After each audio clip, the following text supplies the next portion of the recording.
I hadn't gotten angry and slapped that guy across the head. If only I had waited until after the foreclosure crisis. I could have bought this house for half the price. If only I had made Papa go to the doctor, they would have diagnosed his disease in time. If only. I tell you, some folks have the if only blues.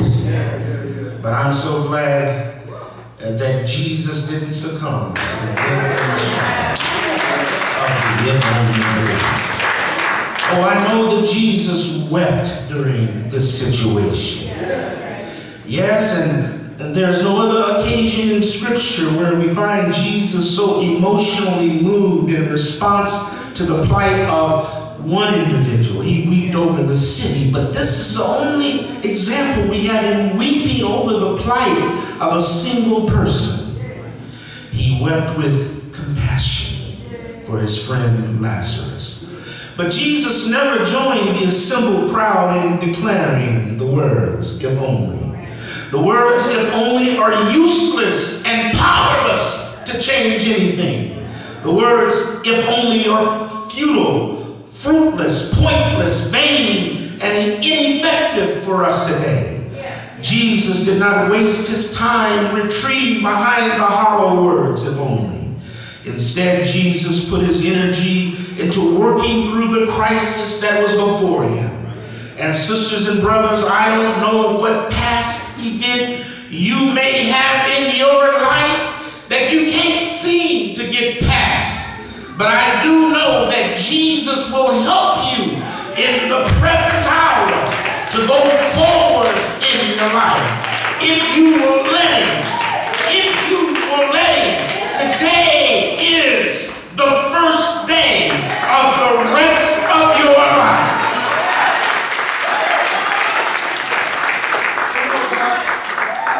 What I like about Martha in this story is that she moved from her past tense preoccupation of saying, Lord, if only, into the present tense proposition of saying, Lord, even now.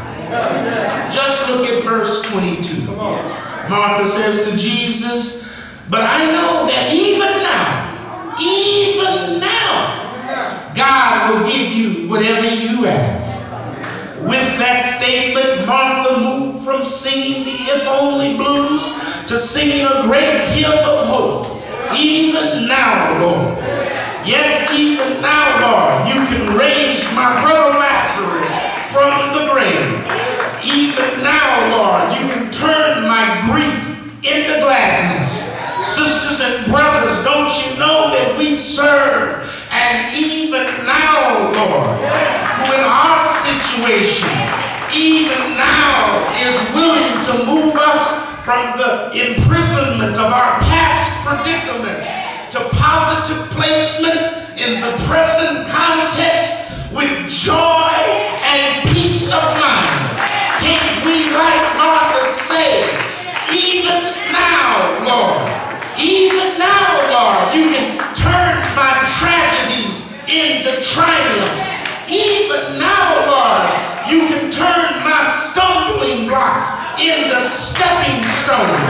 Even now, Lord, you can turn my ugly, painful scars into bright, shining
from the If Only Blues to the hymn of hope called Even Now, Lord. Martha was still not finished with Jesus, and Jesus was still not finished with her.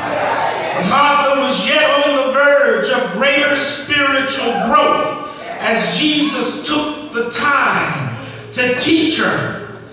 Jesus enlightened her as he said, I am the resurrection. That's right. He who believes in me will live even though he dies. And whoever lives and believes in me will never die.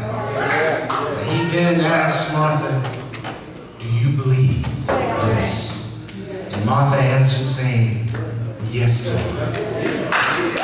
I believe that you are the Christ, the Son of God, who is to come into the world. And with her response, Martha passed her graduation exam. Do you believe? That is the question. A question posed not only to Martha, but it is a question put forward to anyone and everyone who would follow Jesus, even in this hour. Do you believe? This is a question that rings out in this sanctuary tonight. Do you believe? Do you really believe? Can you respond like Martha? Yes, Lord. I believe. I believe that you are the Christ, the Son of God. Way back here when we were kids, we used to sing a song here at McGee called, Do You Believe All Things Are Possible?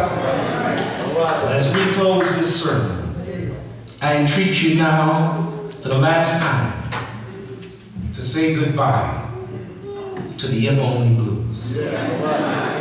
Say farewell. Good riddance. Arrivederci. See you later. No more me making that old mistake. For when we drift into the if only frame of mind, we wrongly assume that God has only one possible way to accomplish his will. If only. But the Lord revealed in our story that he had other ways to bless Lazarus and his sisters than what they had in mind. They wanted to heal Lazarus of his illness while he was yet living, because they had seen Jesus do this before. They thought that this was the only way that the Lord could bless them in a time of crisis. But the Lord had a more triumphant blessing in store for his followers as he raised Lazarus from the dead. What a mighty blessing that proved to be. So don't limit God to only one way by using the if only proposition. Jesus raised Lazarus from the dead, but the interesting thing, I want you to hear me now, is that he did not use any form of hypnosis to wipe the death and grief experiences from the minds of Lazarus and his family. Everyone was left remembering the pain of bereavement. Also, Jesus did not eradicate the death experience for Lazarus